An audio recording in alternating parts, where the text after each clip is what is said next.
Teori sastra siapa yang ngajar? Teori sastra Bu Jubed ya? Iya, Ustaz. Atau Pak Anu ya? Ustaz Ya. Jubaida. Kalau tarikh ada Ustaz siapa kemarin ya? Ramadan. Oh, Ustaz Ustaz Ramdan. Ramdan. Oke. Oke, jadi mata kuliah telaah sastra ini kan beda. Kalau teori sastra bicara tentang teorinya, kalau tarikh itu bicara tentang sejarah sastra Arab, kalau di telaah sastra ini atau nama lainnya namanya kritik sastra. Kritik sastra itu bicara tentang menilai dan mengkritik atau menafsirkan karya sastra. Tapi sebelum sampai ke situ, saya mau jelaskan sedikit tentang al-adab dalam sastra Arab. Dalam kajian sastra Arab, sastra itu dimaknai dengan al-adab. Mungkin diulang, tapi nggak apa-apa lah. Saya ulas sedikit lagi tentang ini. Nah, al-adabul Arabi, sastra Arab. Nah, jadi dalam perkembangannya, sastra itu atau dalam bahasa Arabnya namanya adab, jamaknya adab. Makanya kalau di Fakultas Sastra kayak di UIN itu namanya Kulliyatul Adab, jadi Fakultas Sastra. Nah, dalam bahasa Indonesia kata adab ini bukan bermakna sastra, tetapi sopan santun, budi pekerti, akhlak. Nah, itu ya, nggak beradab gitu kan. Nah, itu berarti nggak punya akhlak, bukan nggak bersastra artinya kalau yang bahasa Indonesia gitu ya. Nah, terus jadi makna adab sampai ke yang kita kenal sebagai sastra itu mengalami perkembangan kemudian. Jadi eh, penamaan tentang adab sebagai sastra itu mengalami beragam fase. Pertama fase jahiliyah atau pra-Islam. Jadi sebelum Islam itu adab itu atau sekitar 150 tahun sebelum Nabi Muhammad lahir ya, sekitar 571 Masehi, kata adab ini udah dikenal sebenarnya. Nah, kata adab itu berarti undangan untuk menyantap makan. Jadi ad-da'wah ila ta'am, ngajak orang makan itu namanya adab. Makanya dalam bahasa Arab ada istilah makdabah. Makdabah itu artinya jamuan. Kalau dalam orang Arab bilang gala dinner. Nah, gala dinner dalam bahasa Arabnya itu makdabatul asya. Asya itu kan artinya makan malam. Makdabah itu jamuan. Berarti gala dinner itu kalau dalam orang istilahnya orang Arab itu namanya makdabatul asya. Itu kata-katanya dari adab. Adab itu berarti ad-da'wah ila ta'am ya. Mengajak orang makan itu adalah adab namanya. Nah, ini merupakan tradisi yang baik bagi orang jahiliyah. Jadi kalau orang jahiliyah dikenal sebagai orang yang dibilang moralnya buruk segala macam, tetapi ada sisi lain dari orang jahiliyah itu, salah satunya adalah mereka itu hobi mengajak orang makan tuh. Mengundang makan tuh itu kebiasaan baiknya orang Arab. Maka kalau kita misalkan kalau di Arab tuh ya, sering banget tuh misalkan di Makkah, tuh orang-orang Arab tuh masih sering tuh bagi-bagi makanan untuk tamu-tamu yang berhaji, yang umroh gitu. Nah itu salah satu kemuliaannya orang Arab ya. Makdabah atau adab, dan ngundang makan gitu. Terus pada masa awal Islam, nah berkembang lagi makna adab itu eh, menjadi budi pekerti, pendidikan, budi pekerti, terus menjauhi sifat-sifat yang tercela itu namanya juga adab. Ini sekitar periodenya Nabi dan Khulafaur Rasyidin atau sekitar 610 661 Masehi lah, seperti itu. Nah, karena dalam hadis Nabi ada menggunakan kata ini, ada bani Robbi fa ahsana ta'dibi. Tuhanku telah mendidikku, kemudian menjadi baiklah pendidikanku gitu. Nah, jadi kata adab kemudian berkembang menjadi pendidikan lah ya, jadi pekerti akhlak tuh. Nah, jadi mungkin eh, kata akhlak dalam bahasa Indonesia adab itu juga ngambilnya dari sini, dari kata ini. Nah, kemudian berkembang lagi pada masa Umayyah dan Abbasiyah atau sekitar, kalau Umayyah itu pada tahun 661 sampai 750 Masehi. Ini masa kekhalifahan. Kalau Abbasiyah itu 750 sampai 945 Masehi. Nah, ini masa keemasan eh, Islam lah ya, the Golden Age atau Al-Asrul Zahabi, pada masa keislaman. Nah, pada masa Umayyah, kata adab itu artinya pembelajaran, pengajaran puisi. Di sini sudah berubah nih, sudah mulai mengarah ke sesuatu yang sifatnya adab seperti sekarang. Sejarah Arab juga dinamakan adab.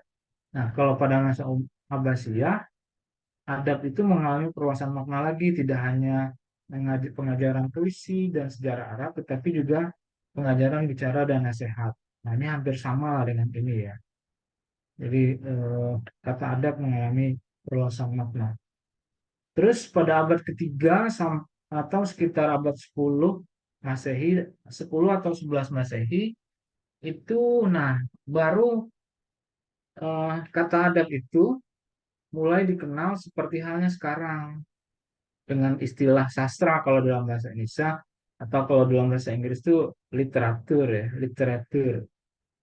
Itu bahasa bahasa ini.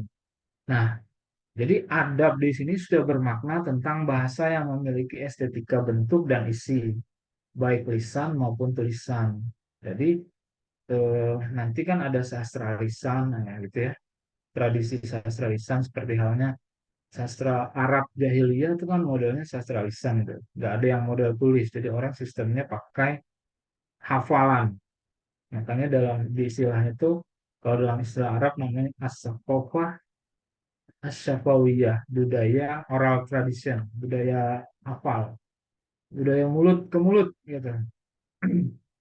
Nah, karena itulah pada masa modern kata adab selain bermakna sopan santun juga memiliki dua makna, yaitu ilmu humaniora sebagai makna umum dan sastra sebagai makna khusus.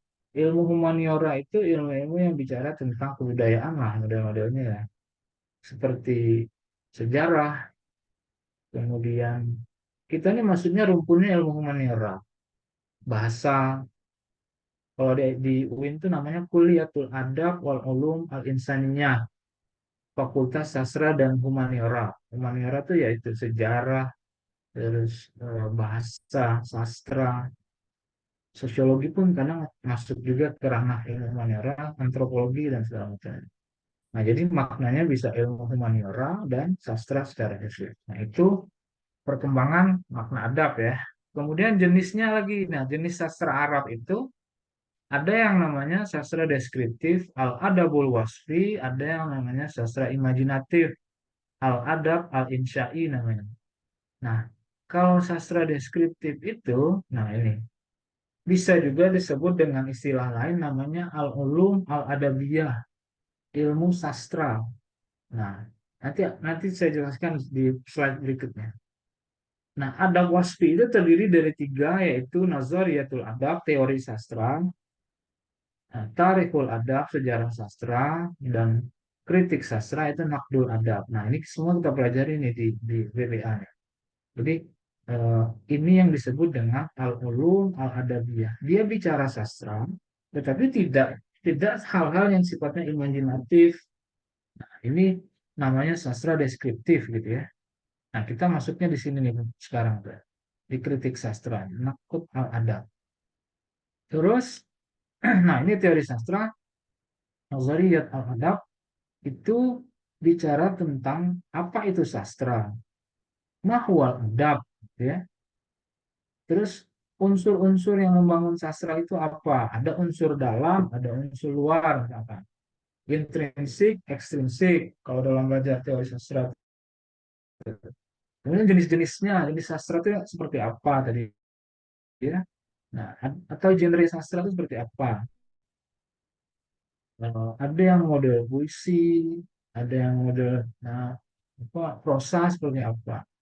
Kemudian perkembangan pemikiran para pakar tentang apa yang mereka namakan sastra dan cara mengkajinya. Nah, di teori sastra ini bicara tentang pendapat ahli tentang sastra itu apa.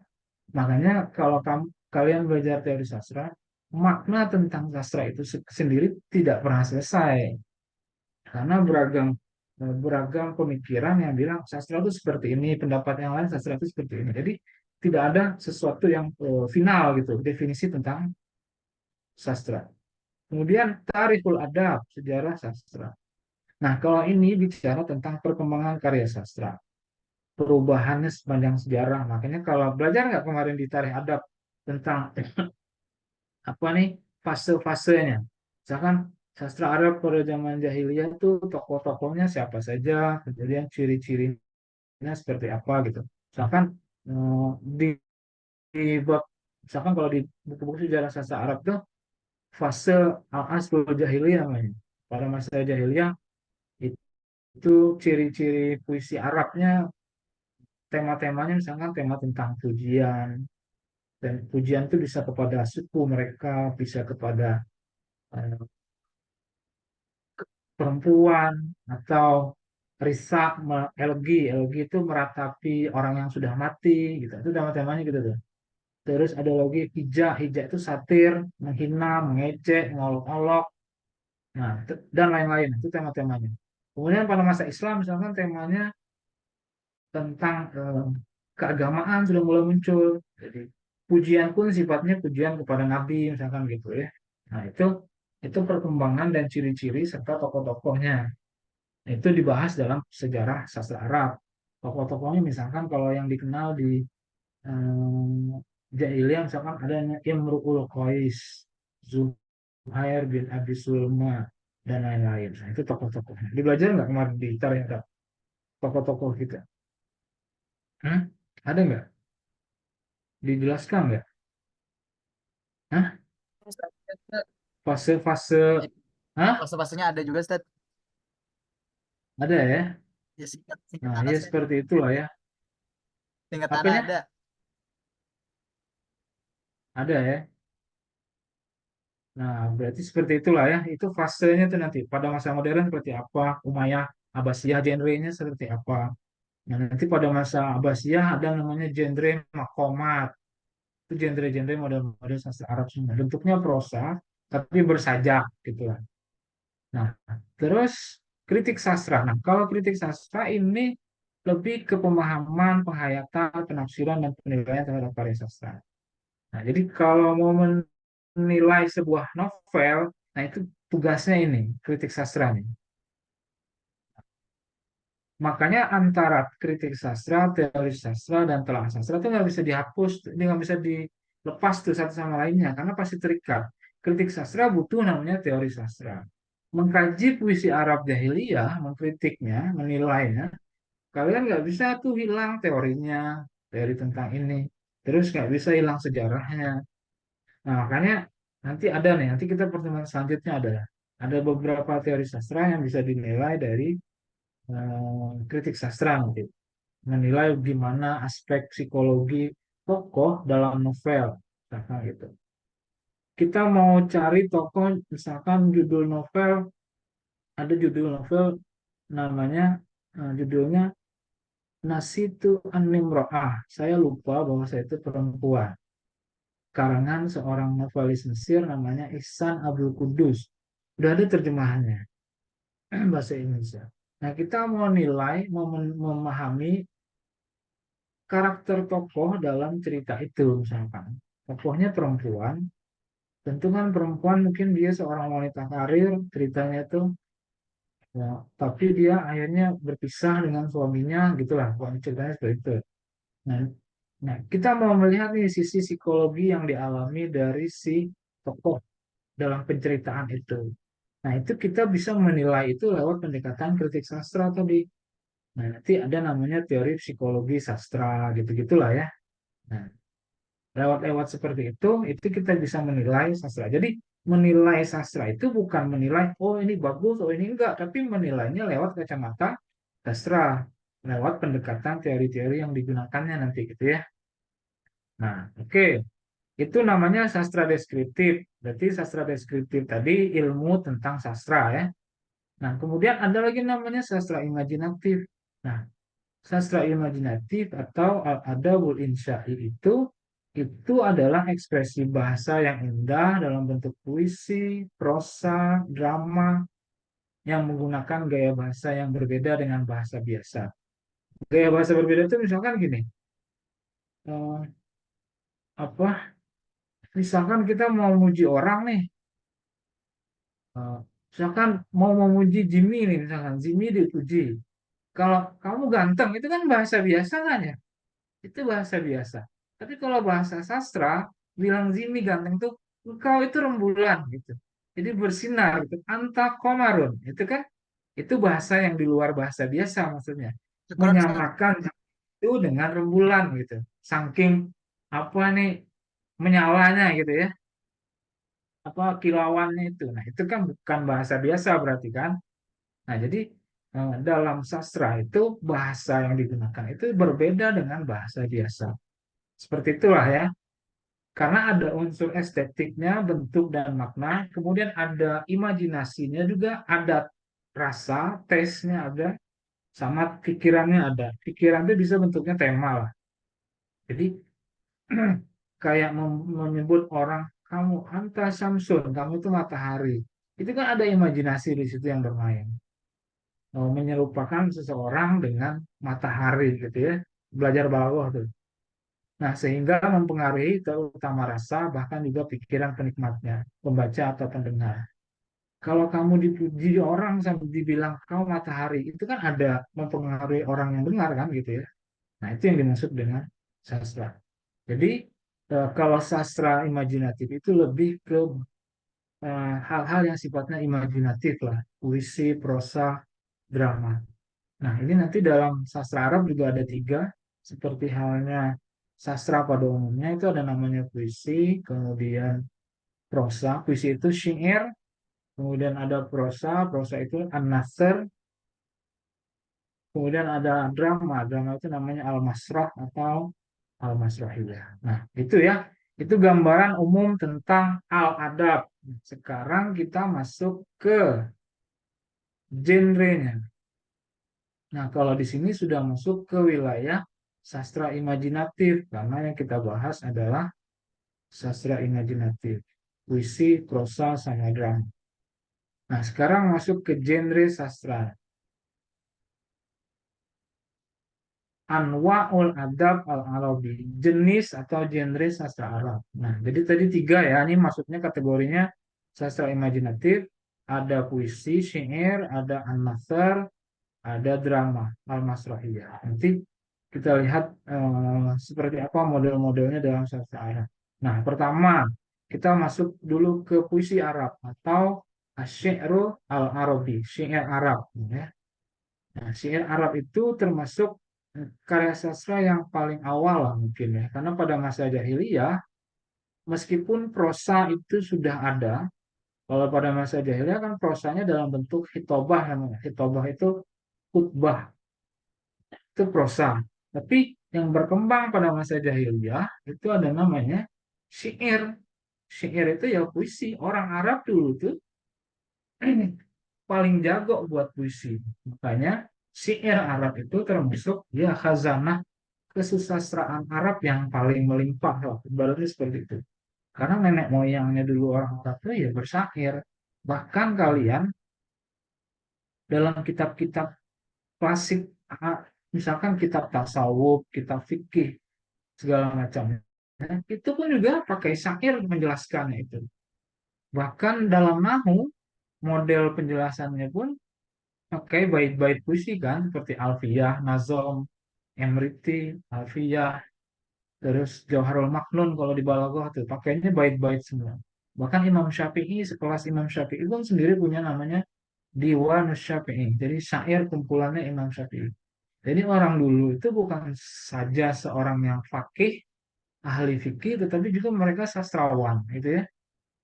Lihatlah nanti beberapa sumber-sumber literatur klasik itu menggunakan syair sebagai ini. Oke, nah, huwa syi'ru, apa itu syair? Asyi'ru lughatan, syair itu secara etimologis atau secara bahasa berasal dari kata sya'ara yas'uru syi'ran syu'uran. Sya'ara yas'uru syi'ran syu'uran gitu ya. Jadi artinya bisa mengetahui, merasakan, atau sadar, dan menggubah puisi. Makanya dalam istilah orang Arab, masya'artu katanya. Artinya itu masya'artu itu bisa artinya aima alim tuh, saya nggak tahu gitu. Jadi sya'aro di sini bisa artinya alima. Makanya orang itu disebut sebagai syair, penyair itu karena dia alim, orang yang mengetahui segala sesuatunya. Kalau dulu pada masa jahiliyah, seorang syair itu adalah orang pintar, cendekiawan lah kalau kita sekarang itu. Jadi dia dianggap sebagai orang yang mengetahui banyak hal. Jadi syair itu adanya alim. Bisa juga artinya merasakan ya. Syara itu merasakan juga bisa, mengetahui juga bisa. Atau membuat puisi juga bisa istilahnya syara. Nah kemudian asy'ru istilahan secara terminologinya kalau kita eh, definisikan syair itu adalah asy'ru wal kalamu al-mazunul muqaffal al-mu'abbaru ghaliban an suwaril khayalil badi'in. Jadi puisi itu adalah kalam. Kalam itu kalimat yang fasih. Mauzun, mauzun itu artinya berwazan atau berirama. Mukoffa, mukoffa itu artinya yang berkofiah. Kofiah itu artinya rima kalau dalam bahasa Arab. Rima itu tahu nggak rima apa? Ada yang tahu rima apa? Kofiah, rima, ada yang tahu rima? Hah? Lima akhirnya Ustaz. Rima apa rima? Gak tahu rima? Akhirnya Hah? Ustaz, akhir akhir Ustaz. Nada akhirnya Apa? sama Ustaz. Huruf akhirnya Ustaz. Ya, bait apa huruf akhir puisi itu namanya rima. Atau kalau dalam istilah Arab namanya kofiah. Nanti kita jelaskan juga ada. Nah, al-mu'abbaru ghaliban umumnya itu untuk mengekspresikan answaril khayalil badi, bentuk-bentuk imajinasi yang indah gitu. Badi itu kan artinya indah, yang mengagumkan gitu. Nah, jadi syair itu artinya kalimat fasih yang punya irama, punya rima untuk mengekspresikan bentuk-bentuk imajinasi. Ini secara umumnya, maksudnya puisi yang kita kenal dulu dengan puisi tradisional, puisi klasik ya. Puisi Arab klasik itu kan pakai rima dan pakai irama.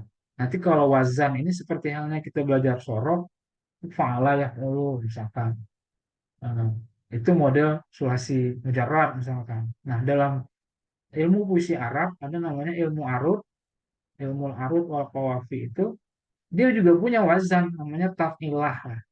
Wazannya itu misalkan mufa'alatun, mufa'alatun, mufa'alatun. Itu model wazannya apa? Atau dikenal dalam ilmu puisi Arab itu namanya bahar, bahar kamil, bahar rojas, bahar tawil, dan lain-lain. Nah, itu dalam puisi Arab tuh ya. Nah, terus menurut Ibnu Rashid ini salah seorang kritikus sastra Arab, judul kitabnya namanya Al-Umdah fi Mahasinil Lughati Wasyi'ri apa? Saya lupa itu. Pokoknya judulnya Al-Umdah. Kata Ibnu Rashid, annahu mukawwanun min arba'ati asya wa hiya lafzu wal waznu wal makna wal qafiyah. Jadi kata Ibnu Rashid itu puisi itu terdiri dari empat hal yaitu lafaz, wazan itu irama, makna itu gagasan dan qafiyah. Qafiyah tadi rima. Jadi itu yang disebut dengan puisi. Wa hadza huwa haddus syi'ri, inilah batasan puisi. Li'anna minal kalami mauzunan mukhaffa, karena setiap kata yang berirama dan berqafiyah tadi, berima itu, walaisa bisyairin li'adami sun'ati waniyah. Tidak bisa dikategorikan puisi kalau tidak dimaksudkan sebagai puisi oleh pembuatnya. Jadi ada unsur sun'ahnya namanya di situ. Sun'ah itu artinya ada unsur kesengajaan untuk membuat itu sebagai puisi dan niat. Nah, ada niatnya itu. Oh, ini maksudnya diniatkan juga kalau orang Arab kan ya. Kalau itu bukan niatnya untuk hal-hal yang imajinatif misalkan, nah itu bukan puisi. Makanya nanti kan ada beda antara syair sama nazam misalkan. Syair itu ada unsur imajinasinya, kalau nazam itu nggak ada unsur imajinasinya. Seperti nazam alfiyah, itu kan bait, bentuknya bait, tapi tidak syair, karena dia bukan ada unsur imajinasi di dalamnya. Nah, kalau syair itu harus ada imajinasinya di situ. Nah, terus ini unsur-unsur puisi. Pertama ada namanya frame, itor, bentuknya ya, satuan makna yang utuh dengan musikal dan metrum tertentu. Jadi kalau puisi itu nanti ada metrum itu sama dengan wazan lah. Jadi ada pola-polanya, pola iramanya kalau musik. Nanti dalam sejarah sastra Arab kan musikalitas puisi Arab itu dimulai dengan ketika dulu orang Arab mendengar hentakan kaki unta. Jadi orang Arab itu bikin lagu puisi itu terinspirasi dengan apa nih, detakan kaki unta itu. Nah, misalkan ini lagunya seperti itu. Nah, itu seperti itu ya. Jadi unta itu bermanfaat bagi orang Arab ya. Tidak hanya buat secara ini, tapi juga menginspirasi banyak hal, termasuk di musikalitas puisi Arab. Kemudian ada wazan. Nah, ini wazan itu pola iramanya musikalitas bunyi yang berulang-ulang dengan pergantian yang teratur sehingga dapat menimbulkan suatu gerakan yang hidup. Nah, ini wazan. Nanti saya akan jelaskan pola-pola irama dalam puisi Arab seperti apa. Terus ada ini ada beda tadi ya, irama itu ada metrum dan ritme. Kalau irama itu kalau metrum itu irama yang tetap berdasarkan pola tertentu dengan jumlah suku kata dan tekanan bunyi yang sudah ditetapkan. Tapi kalau ritme itu sebabkan ada pertentangan atau pergantian bunyi secara teratur, bukan bagian dari jumlah suku kata yang tetap karena mengikuti irama imajinasi penyair. Nah, ini nanti dijelaskan di penjelasan puisi. Nanti saya akan jelaskan untuk teori struktural puisi Arab. Ini saya akan jelaskan lebih lanjut tentang ini. Kemudian ada kofiyah, rima tadi ya. Itu bunyi suku kata yang terdapat di akhir bait puisi atau bunyi terakhir dalam bait puisi yang terdiri dari konsonan dan vokal. Nah, itu akhir bait tuh. Akhir bait puisi itu namanya kofiyah. Misalkan, contoh nih, kofiyah disebut juga dengan namanya rawi ya. Jadi huruf akhir yang terbaca dalam puisi dan menjadi sandaran kasidah dalam puisi Arab. Ada namanya lamiyat, ada siniyat. Nah, kalau namanya lamiyat berarti kofiyahnya atau rimanya diakhiri huruf lam. Kalau kalau siniyat berarti kofiyahnya itu huruf sin. Nah, nanti saya kasih contoh. Nah, ini contohnya nih seperti ini nih. Saya kasih contoh nih, puisi Arab. Nanti kita akan sampai ke sini lah tadi.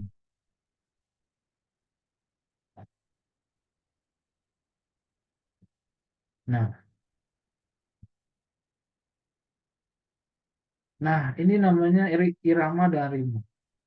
Nah, eh, ini namanya model wazannya atau baharnya namanya bahar kamil karena polanya tuh gini, mutafailun mutafailun mutafailun mutafailun. Nah, nanti kalau dalam ilmu arut namanya itu ilmu musikalitas puisi Arab qawafi ya, dan qafiyah itu kita bisa mentaktik namanya. Mentaktik itu memotong-motong hurufnya itu. Huruf puisi itu kita potong-potong dulu, nanti kita bisa tentukan pola lagunya seperti apa. Nah, misalkan gini nih, labud damin ardin talum syatatuna, misalkan gitu ya. Nah, kita hitung nih, lam itu dihitung sebagai huruf hidup, alif itu dianggap sebagai huruf mati. Berarti kalau huruf hidup itu dikasih tanda garis, kalau huruf mati dikasih tanda nol gini. Labud dah, bang huruf hidup, dalnya yang satu mati, modal keduanya hidup lagi. Nah, nanti dari situ kita bisa temukan pola ini mutafailun gitu ya, mutafailun, mutafailun. Nah, ini yang disebut dengan wazan bahar. Nah, kalau sudah ketemu seperti ini, baru kita ketemu polanya. Oh, ternyata pola puisinya itu adalah baharnya kamel namanya. Nah, itu namanya irama dalam puisi Arab. Terus, kalau wazan, nah, kalau kofiyah tuh ini, misalkan gini, ini kofiah nama. Ainat dajijul azlu wa syabu, ainat tadarsu syabu laibu. Nah, ini namanya kofiah. Bunyi huruf akhirnya itu. Nah, ini karena ujungnya itu ba semua, maka namanya kofiah ba. Meskipun Di sini hurufnya ba dan waw, karena yang dihitung itu kan huruf vokal dan huruf konsonan. Huruf vokalnya waw, konsonannya itu ba. Jadi karena bertemu dengan vokal, jadi dibacanya tetap ba, gitu ya. Nah, maka tetap namanya apa? Kofiah ba namanya. Nah, ini puisi tentang abun bapak, ya. Elegi seorang ayah. Nah, jadi seperti itu ya kalau untuk ininya puisi Arab.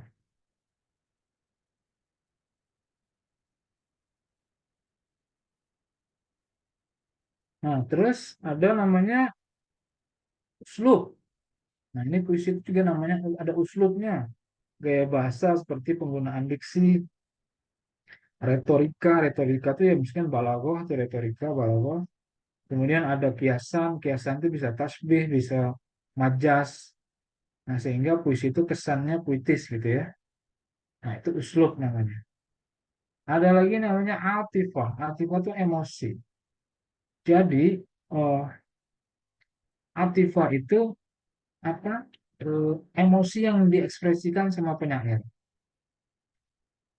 Jadi ada kekuatan instingnya di situ, imajinasi yang alami gitu ya, daya jelajah emosi yang tidak monoton, dan kejujuran yang alami dalam membangun imajinasi itu. Jadi perlu ada namanya atifah seorang penyair itu. Ada emosi yang mau diekspresikan sama si penyair. Nah, itu termasuk dari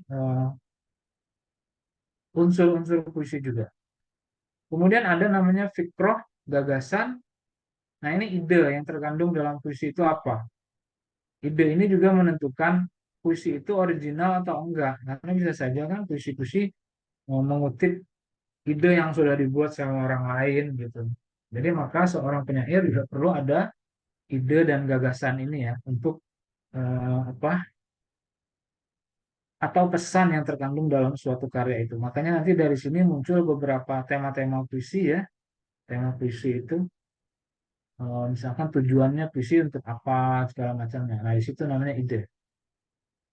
Oke, terus itu tadi unsurnya. Kalau di sini kemudian ada namanya bentuk.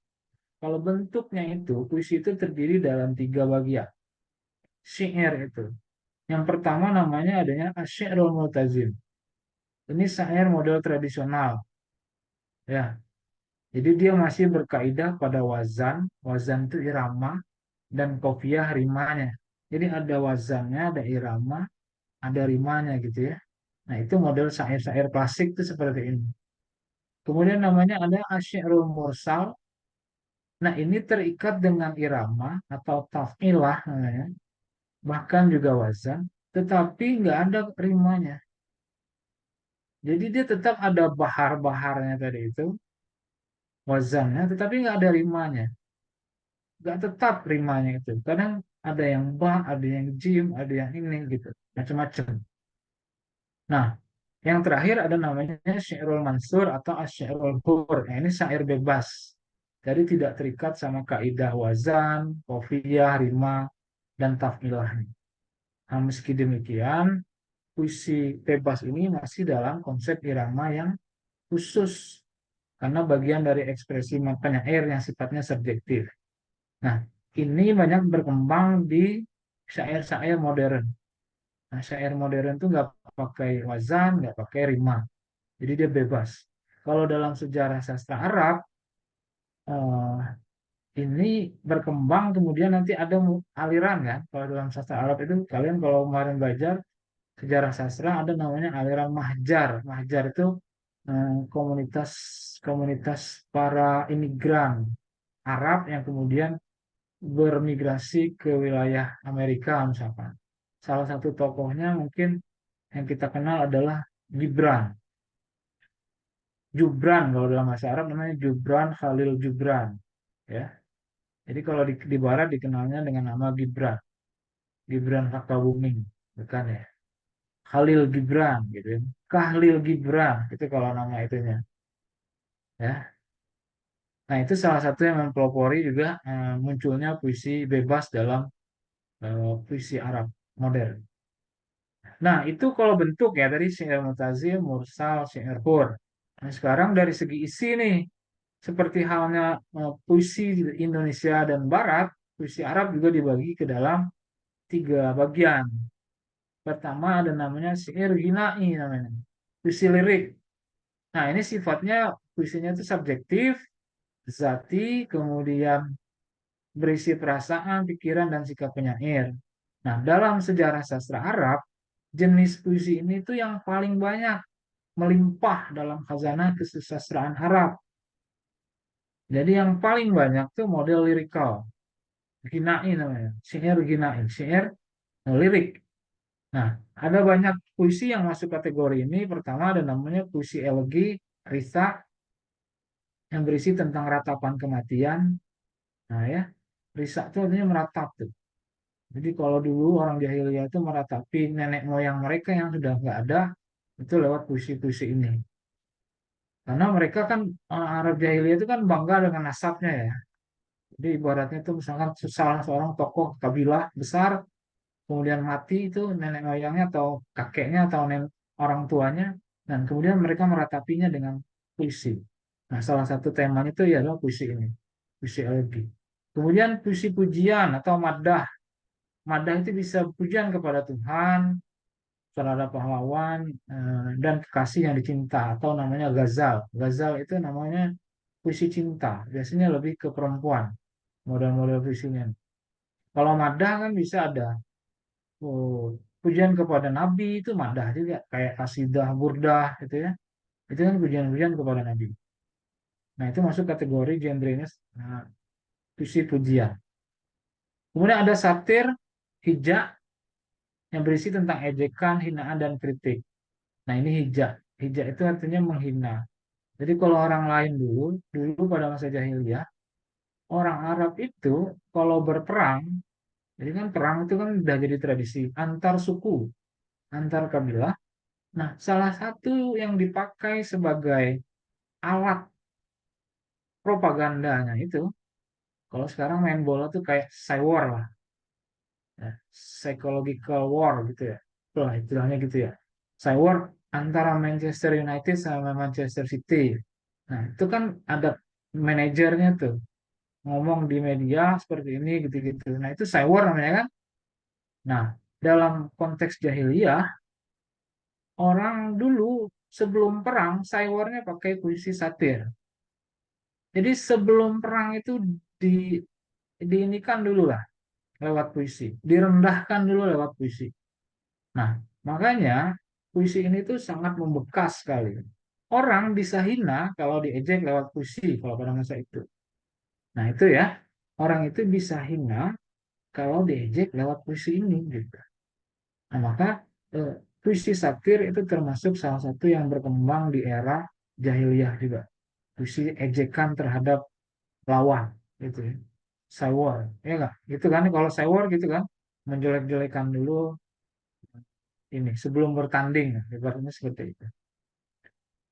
Nah, itu namanya syair ginai ya, model lirik. Nah, model lirik itu tadi yang seperti tadi tuh, yang tadi yang saya tunjukkan tuh modelnya lirik tuh, puisi ginai. Terus ada namanya asyirul qasasi, puisi epik. Nah, kalau ini bersifat objektif, maudu'i. Jadi biasanya modelnya itu sebuah cerita panjang, bahkan hingga beribu-ribu bait. Nah, ada modelnya seperti epos Al-Malhamah, cerita panjang seperti Iliad dan Odyssey dalam tradisi Yunani. Jadi Iliad dan Odyssey ini kalau dalam sejarah yang ya cerita tentang sejarah mereka lah. Nah, terus fabel itu cerita tentang kehidupan binatang, tapi puisi gitu ya. Kemudian ada balada. Balada itu asy'abi artinya cerita rakyat yang mengharukan. Nah, meskipun nanti fabel dalam sastra Arab juga ada. Salah satu yang paling terkenal itu ada namanya Kalilah Wadimnah. Itu tapi bentuknya prosa, bukan puisi. Cerita tokoh karakternya itu binatang, tapi punya pesan-pesan hikmah yang banyak. Bentuknya kadang ada juga yang bentuk kritik ya, kritik sosial gitu. Terus, nah kalau jenis puisi epik ini itu nggak kurang dikenal dalam sastra Arab. Namun yang hampir mirip itu adalah model puisi Saalik. Saalik ini adalah puisi kaum-kaum rebel, kalau bisa dibilang gitu. Kaum gembel, perampok, tapi rebel, memberontak terhadap suku. Nah, saya ada buku tentang ini, kebetulan waktu S2 saya mengkaji tentang ini, Saalik, puisi Saalik pada masa jahiliyah. Jadi mereka ini kaum-kaum begal, bisa bilang gitu ya. Orang miskin tapi begal kerjaannya. Isi puisinya tentang kritik terhadap kehidupan, realitas sosial gitu ya. Nah, kemudian ada puisi Huzail. Huzail ini nama suku bangsa Arab pada masa jahiliyah juga sudah berkembang. Huzail ini termasuk salah satu suku yang dianggap bahasanya paling bagus juga. Bahasanya indah gitu ya. Kemudian puisi Amr bin Rabi'ah. Amr bin Rabi'ah juga dikenal pada masa jahiliyah. Salah satu tokoh penyair lah pada masa itu. Nah, terus itu kasosi ya, epik bentuknya. Ini kurang dikenal dalam sastra Arab. Kemudian ada asy'rut tamsili, puisi dramatik. Nah, kalau ini modelnya untuk drama biasanya, yang panjangnya terbatas, tidak tidak seperti halnya puisi epik yang sampai beribu-ribu bait mungkin panjangnya bisa. Nah, kalau ini biasanya untuk kepentingan drama musikal gitu ya. Nah, puisi-puisi ini. Contoh dalam sastra Arab misalkan dikenal ada namanya Masra' Cleopatra, kematian Cleopatra, kalau nggak salahnya seperti itu. Nah, itu juga Ahmad Syauqi, salah seorang penyair Mesir, dikenal dengan sebutan Amirus Syu'ara, rajanya para penyair pada masanya. Nah, itu buat judul puisi namanya Masra' Cleopatra. Terus ada puisi Antara. Antara Ibnu Shaddad ini salah satu tokoh penyair jahiliyah dari kelas budak. Dia ini orang hitam ceritanya. Antara Ibnu Shaddad ini orang hitam. Suatu hari ini ceritanya. Suatu hari dia itu lagi ngumpul lah sama circle-nya lah, budak-budak gitu ya. Nah, kabilahnya itu dicuri sama kabilah lain. Jadi hartanya habis diambil. Bapaknya ini nggak nganggap kalau dia ini anaknya, karena dia ini terlahir dari budak. Jadi orang Arab dulu nganggap anak yang terlahir dari budak itu bukan bagian dari nasab. Jadi suatu hari karena dicuri, bapaknya bilang sama Antara, Antara katanya gitulah ya, kau ambil eh, rampas kembali harta yang apa di apa eh, dirampok itu, bawa kembali. Akhirnya dia dengan keberaniannya, karena dia berani ya, antara Ibnu Shaddad ini seorang pemberani lah kalau bisa. Jadi digelar dengan sebutan Agribatul Arab. Agribah itu artinya burung gagak. Burung gagak itu karena hitam warnanya. Itu menyerupai jenis kulitnya dia itu hitam, orang hitam ya. Makanya disebut Agribatul Arab, burung gagaknya Arab karena hitam ya. Nah, jadi tapi pemberani, jadi akhirnya dia bisa merampas kembali harta yang diambil sama kabilah lain itu, sampai akhirnya dia itu kembali dinasabkan, dirinya itu dinasabkan kepada bapaknya, karena bapaknya itu salah seorang petinggi kabilah, kalau dalam ceritanya seperti itu ya. Nah, dia ini nggak punya nasab, karena orang hitam nggak dianggap lah, didiskriminasi lah kalau pada masa itu ya. Jadi atas keberaniannya itu akhirnya dia hubungkan kembali nasabnya ke bapaknya. Makanya kalau di buku-buku tarikh Arab, sejarah sastra Arab, Antara Ibnu Shaddad Al-Absi namanya, dari kalangan Bani Abbas, nama kabilah itu. Itu salah satu kabilah yang inilah terkenal pada masa itu. Nah itu ya, jadi puisi-puisi Antara ini kemudian dibuat untuk kepentingan drama ya, drama. Kemudian ada namanya puisi Majnun dan Laila. Mungkin kalian sudah sering dengar Majnun, Laila Majnun. Majnun itu orang gila artinya. Cowoknya namanya Qais bin Mulawah. Saking tergila-gilanya dengan Laila sampai mati pun dia tetap cinta sama Laila. Ibaratnya seperti itu. Bahkan melihat jalan dinding rumah si Laila pun bisa muncul inspirasi puisi gitu. Dan nanti deh saya kasihkan contoh puisi-puisinya ya. Nah, jadi ini model puisi dramatik namanya. Jadi puisinya itu dibuat untuk kepentingan drama. Nah, jadi seperti itu ya. Itu syair, syair Arab.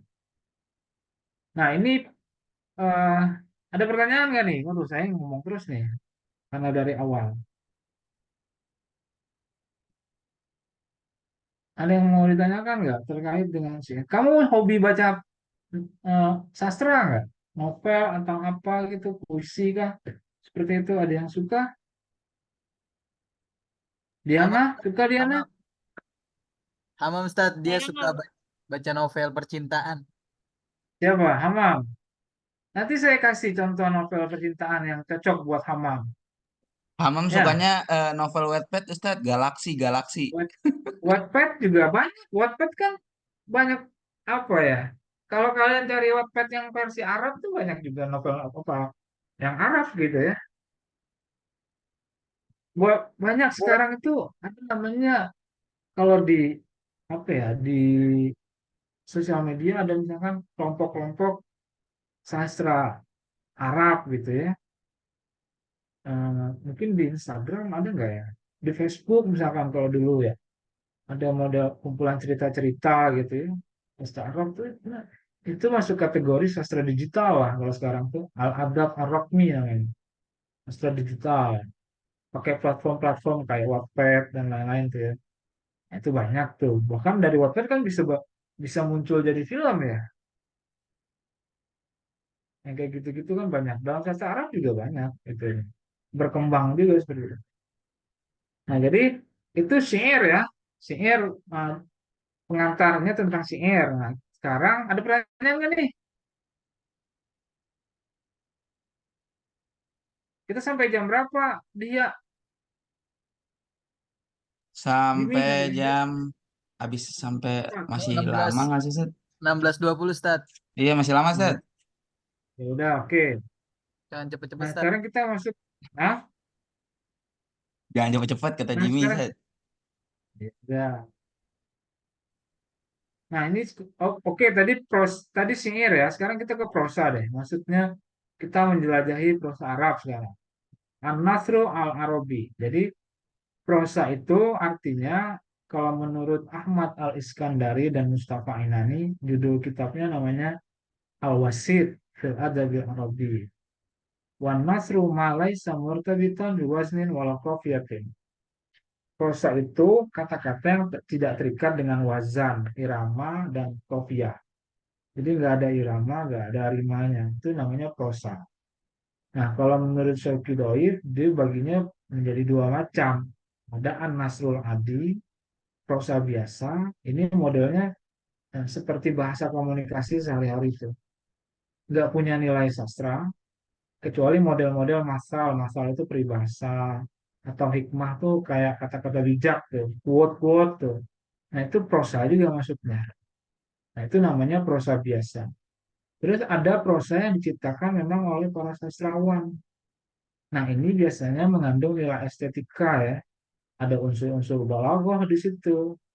Nah, jenis ini yang sering mendapat perhatian para kritikus sastra. Nah, jadi nanti kalau kita nih sebagai kritikus sastra menilai karya sastra, nah maka prosa yang kita nilai itu yang model yang ini. Prosa yang punya nilai estetika bahasanya ya. Nah, terus dilihat dari karakteristiknya ada dua juga. Pertama namanya prosa ilmiah, biasanya bersifat rasional, kemudian pemikiran seperti filsafat, matematika, pengetahuan alam dan lain-lain itu namanya prosa juga. Tapi bukan prosa sastra, tapi prosa ilmu. Nah, kemudian prosa estetis. Nah, prosa estetis itu yaitu tadi tujuannya bisa membangkitkan emosi pembaca. Nah, ini yang dikategorikan sebagai prosa sastra itu karena mengandung empat unsur ini. Ada namanya gagasan, fikroh, ada rasa, ada atifah, ada bahasanya, lafaz, dan imajinasi, khayal. Jadi kalau ada unsur khayal dalam prosanya itu, maka itu namanya prosa estetis atau prosa sastral, kalau bisa begitu ya. Nah, kemudian jenisnya ada dua lagi, ada namanya prosa sastra non imajinatif, ada yang imajinatif. Nah, ini sama yang seperti yang tadi di awal yang saya jelaskan. Kalau sastra non imajinatif itu sama seperti halnya ilmu sastra itu ya, sastra deskriptif ini. Nah, itu termasuk prosa juga. Nah, contoh-contohnya misalkan nih, tadi ya, tarikh adab, teori sastra, dan kritik sastra itu masuk prosa juga. Termasuk kategori ini juga seperti biografi atau autobiografi, sejarah, catatan harian, dan surat-surat itu masuk dalam prosa sastra non imajinatif. Kemudian, nah ini sastra imajinatif nih prosanya. Nah, nilai bobot imajinasinya, khayalinya itu lebih besar daripada cerita biografi. Meskipun di sini ada juga unsur imajinasinya, tetapi di prosa ini, sastra imajinatif ini, porsi khayalinya atau imajinasinya itu lebih besar. Nah, itulah kemudian yang kita kenal dengan istilah-istilah seperti novel atau roman. Kalau dalam bahasa Arab namanya riwayah, kisah atau hikayat. Kemudian ada cerita pendek, cerpen, kisah qasirah, ada namanya novelet, uksusah, ada namanya drama. Drama di sini maksudnya drama teksnya ya, teks drama itu termasuk juga dalam prosa. Nah, sekarang kita masuk ke novel, novelet, dan cerpen Arab. Nah, ini novel, riwayah kalau dalam bahasa Arab. Novel itu bentuk prosa tapi dalam ukuran yang luas. Dalam arti bahwa ada plot dan temanya itu lebih kompleks. Karakternya banyak, setting ceritanya beragam. Nah, paling tidak salah satu unsur fiksinya, alur, tema, karakter, dan settingnya itu luas. Jadi kalau novel itu nanti unsur novel kan ada tokoh, tokoh dan penokohan, ada alur cerita, ada settingnya di mana nih kisahnya, ada gaya bahasanya, nah dan lain-lainnya. Nah itu namanya unsur novel. Nanti tokoh macam-macam lagi, ada tokoh antagonis, protagonis, alur cerita nanti beda lagi. Alur alur maju, jangan alur maju itu diawali dari kisah hidup si tokoh, kemudian sampailah berkembang. Ada konflik cerita, baru ada problem solvingnya, pemecahan masalah. Atau dibalik, alur mundur, dijelaskan dari belakang dulu, kemudian balik ke awal. Atau dicampur, nah itu namanya plot kalau dalam cerita. Settingnya, misalkan setting cerita, tempatnya di mana, waktunya seperti apa, nah itu namanya setting, suasana dan setting cerita. Nah, novel berasal dari bahasa Itali yang kemudian berkembang di Inggris dan Amerika. Itu kalau kata novel ya. Kemudian ada yang menyamakan juga novel dengan roman. Nah, roman ini berasal dari genre romans abad pertengahan yang merupakan cerita tentang kepahlawanan dan cinta. Biasanya gitu ya. Biasanya cerita romans itu kan cerita-cerita tentang percintaan gitu ya. Roman picisan, apalagi roman apa. Itu kan cerita cinta semua. Terus istilah ini juga berkembang di Belanda, Jerman, Prancis, dan bagian Eropa daratan yang lain, istilah roman. Ada yang membedakan antara roman dan novel, yaitu bentuk novel lebih pendek dari roman. Nah, jadi ini yang juga membedakan antara novel dan roman. Nah, ini novel Arab nih. Dalam literatur Arab, ada yang menyamakan antara riwayah dan kisah. Seperti tokoh-tokohnya Ismail Mustafa As-Saifi dan Abdul Aziz bin Muhammad Al-Faiz.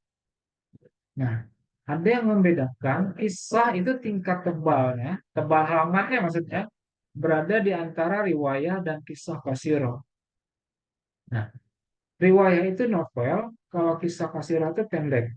Berarti di tengah-tengah itu. Nah, itu roman kalau istilah orang. Meskipun ada juga yang nyebut istilahnya novelet ya. Novelet itu antara novel dan cerpen di tengah-tengahnya. Nah, menurut Muhammad Zihni, riwayat itu cerita panjang yang tebal halaman itu sampai kisaran 250 sampai 400 halaman atau sekitar 40.000 sampai 90.000 kata. Itu novel tuh. Jadi halamannya yang dilihat ya, ketebalan halaman itu yang menentukan itu masuk cerpen atau novel.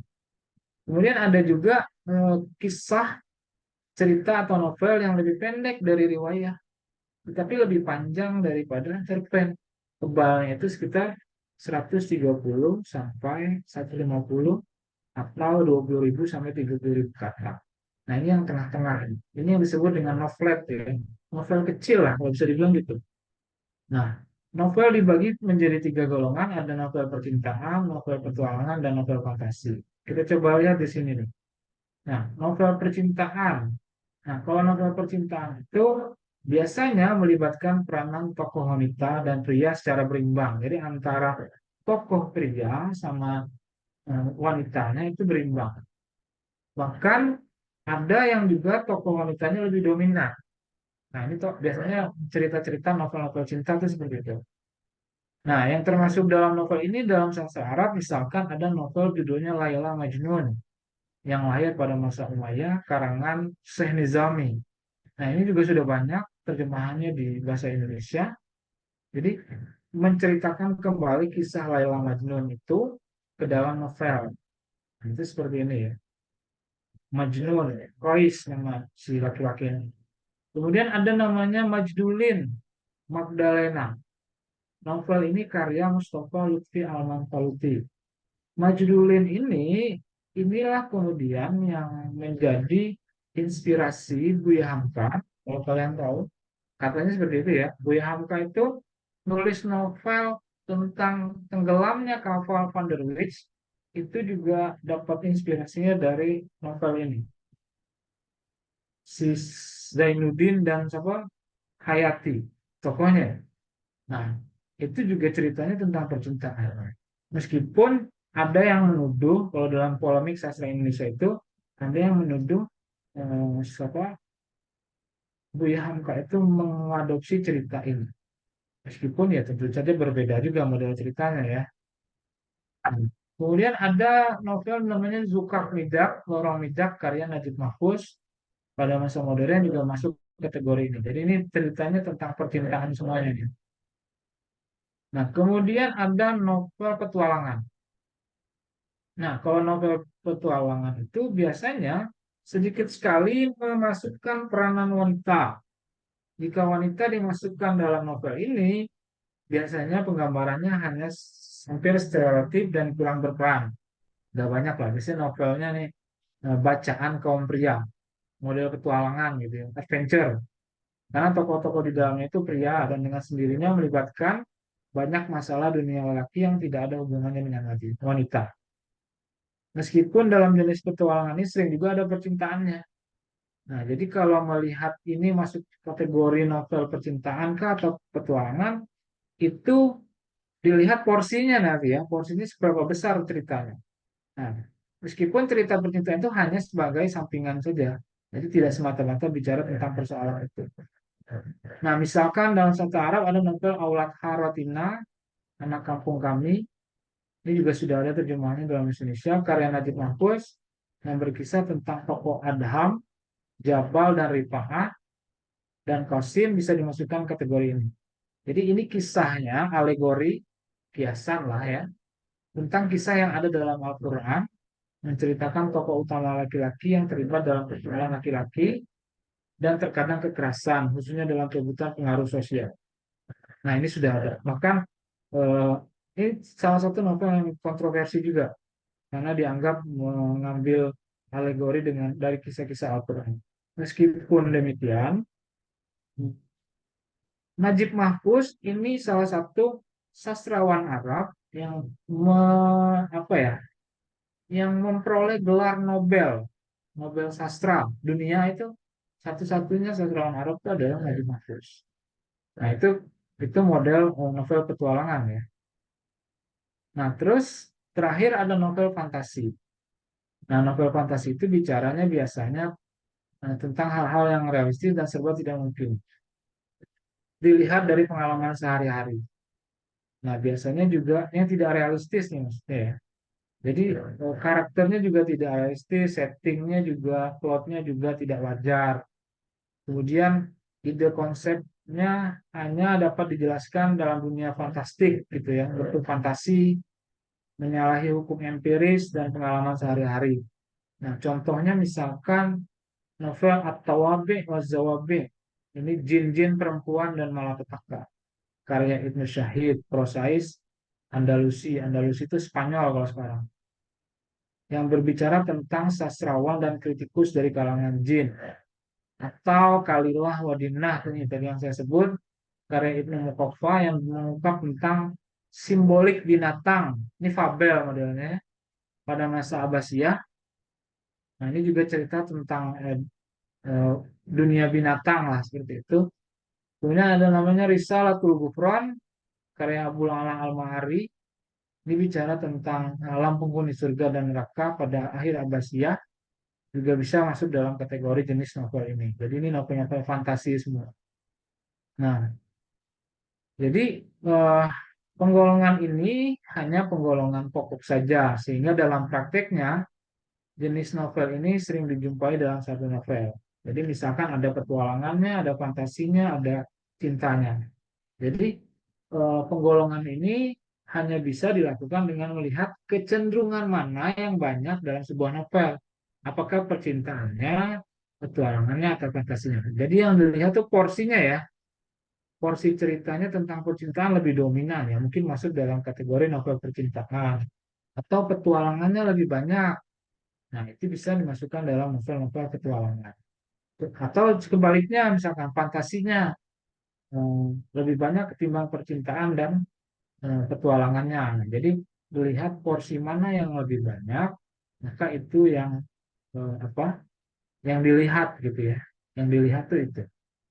Nah, ini beberapa contoh novel Arab. Saya kasih contoh deh novelnya nih. Salah satu contoh novel Arab itu seperti ini.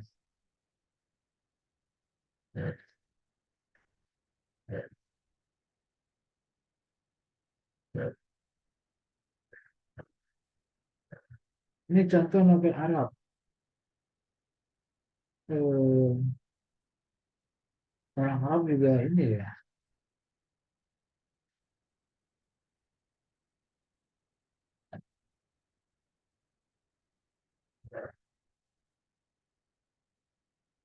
Nih contoh ya. Ini contoh novel Magdalena. Magdalena. Magdulin. Ya. Magdalena. Nah, ini cerita tentang, kalau ini sih inspirasinya dari novel Prancis katanya gitu. Mustafa Al-Maghribi itu salah satu orang Mesir, terkenal juga dengan banyak karya-karyanya. Salah satunya Majdulin, ada kitab lain judulnya An-Nazarat dan lain-lain lah ya. Mustafa Al-Maghribi. Nah, ceritanya juga menginspirasi tadi yang saya bilang, novel eh, kapal tenggelamnya kapal Van der Wijk itu setelah membaca novel ini, novel Magdalena ya. Ini sudah terjemahannya sudah ada juga dalam bahasa Indonesia kalau nggak salah dengan judul Magdalena, cerita percintaan ya. Misalkan ada judul novel juga Azra Jakarta, seorang novelis Mesir namanya Najib Al-Kilani buat novel judulnya Azra Jakarta, Gadis Jakarta. Nah, itu juga tentang percintaan di era apa?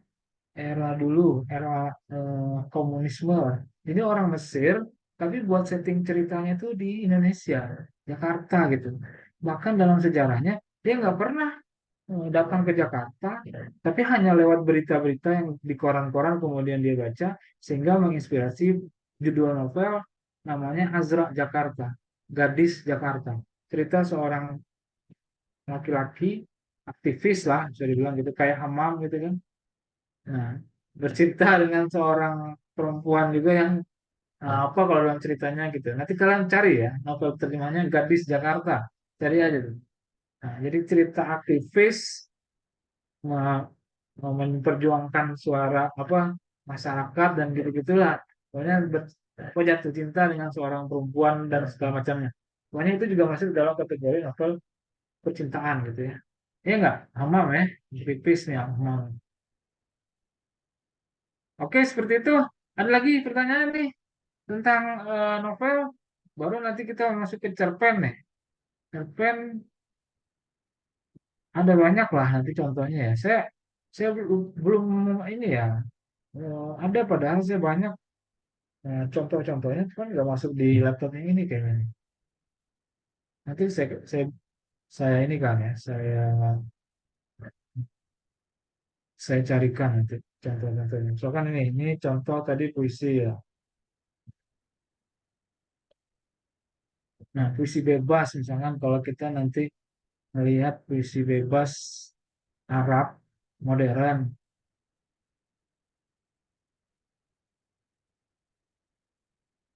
dia tidak terikat sama kopiah sama rima tadi irama ya. Bentar, saya coba downloadkan sebentar.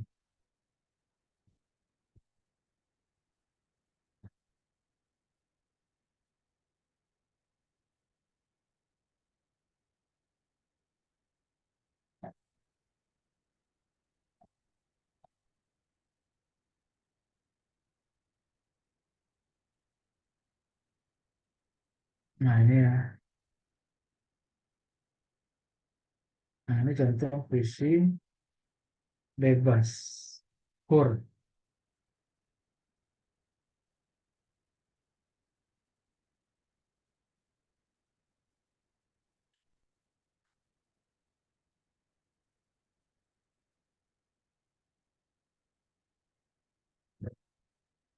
Nah, ini ya.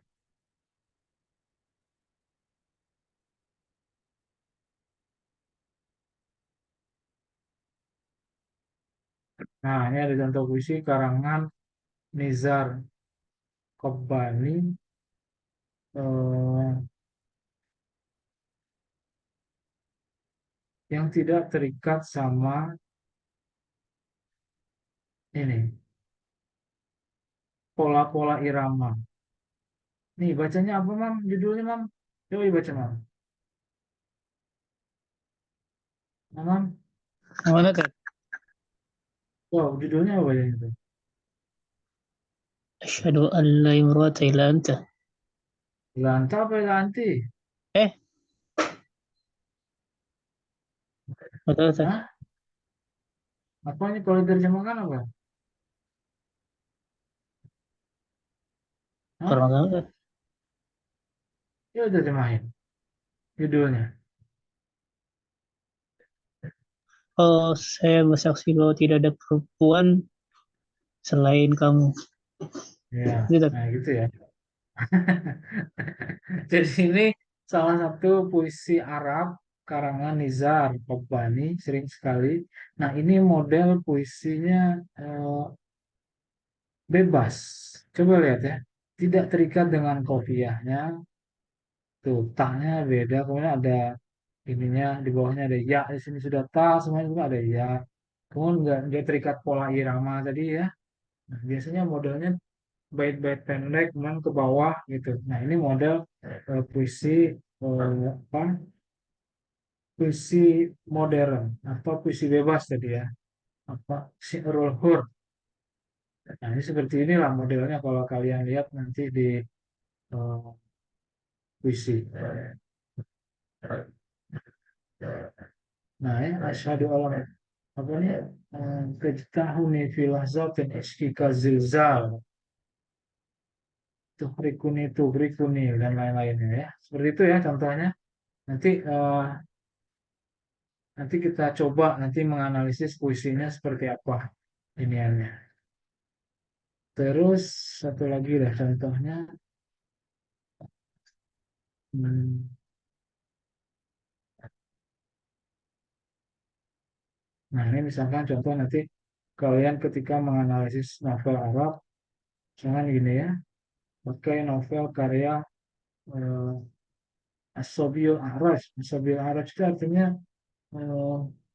si pincang, saya bilang gitu loh.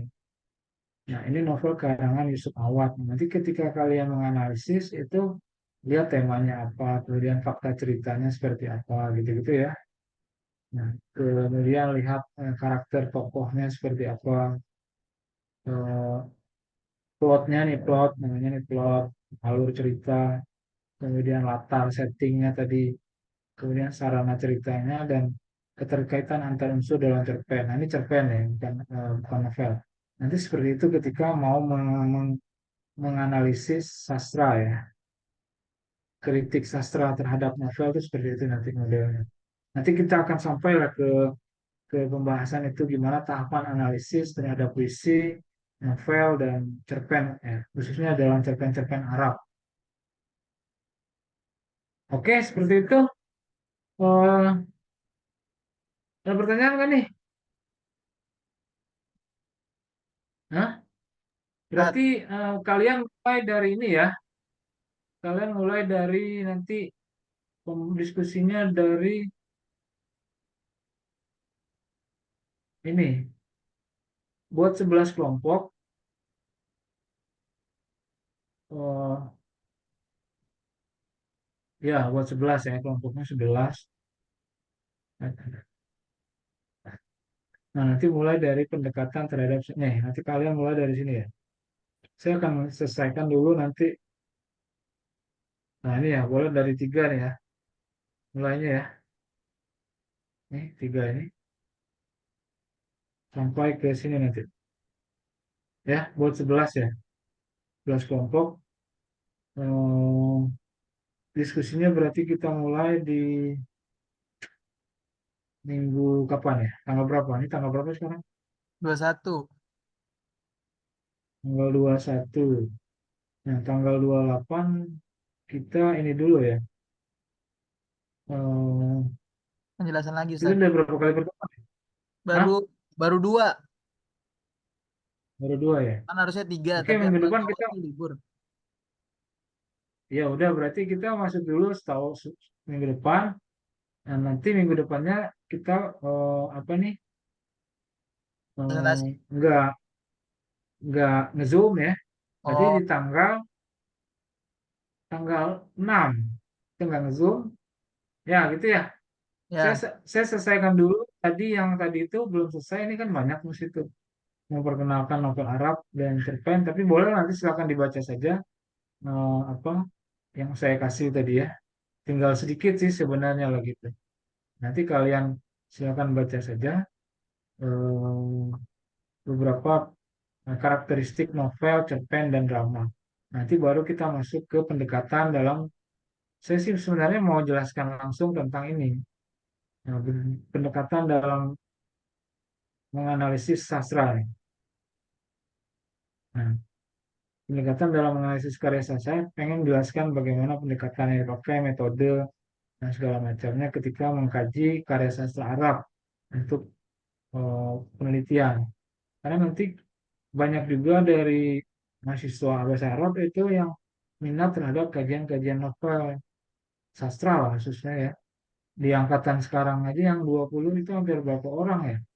Lebih 10 kali yang menganalisis. Dengan saya aja bimbingan itu hampir semuanya tentang sastra. Meskipun ada beberapa yang ini yang enggak mengkaji tentang sastra, satu dua lah kali. Nah, selebihnya banyak yang mengkaji tentang karya sastra. Nah, makanya saya mau jelaskan lebih lanjut ketika eh, gimana nanti kalau menganalisis novel, menganalisis puisi, apa metode yang dipakai, pendekatannya seperti apa gitu-gitu. Kemudian novel-novel yang seperti apa yang cocok dianalisis dan lain-lainnya. Nah, itu nanti bisa untuk pendekatan menganalisis sastra kalau kalian punya minat terhadap kajian sastra ketika nulis skripsi nanti ya. Nah, sekarang kan sudah ada mata kuliah uji kan ya? Ya, Siapa yang ngajar? beda-beda Ustaz. Di kelas D itu Siapa? Ustaz Kelas Nur. Ustadz Nur, terus Kelas C siapa kelas di C kelas C?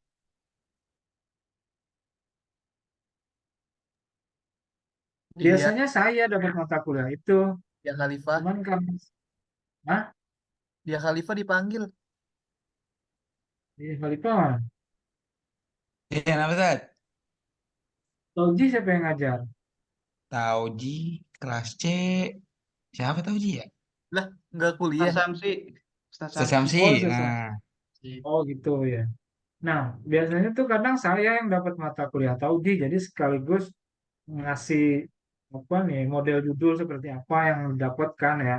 Tapi sekarang semester ini saya banyak banget ngajarnya juga, jadi akhirnya taujih dikasihkan ke, biasanya saya yang ngajar dengan Pak Nur atau Pak Samsi itu.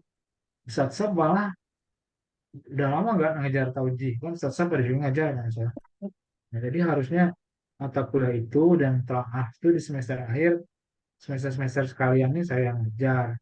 Sekaligus nanti kan tagihannya biasanya buat proposal tuh. Terus langsung dengan judul kan. Judul, ya nanti di semester depan mata kuliah Nadwah, biasanya saya juga tuh Nadwah, seminar proposal, nanti sudah ada judulnya.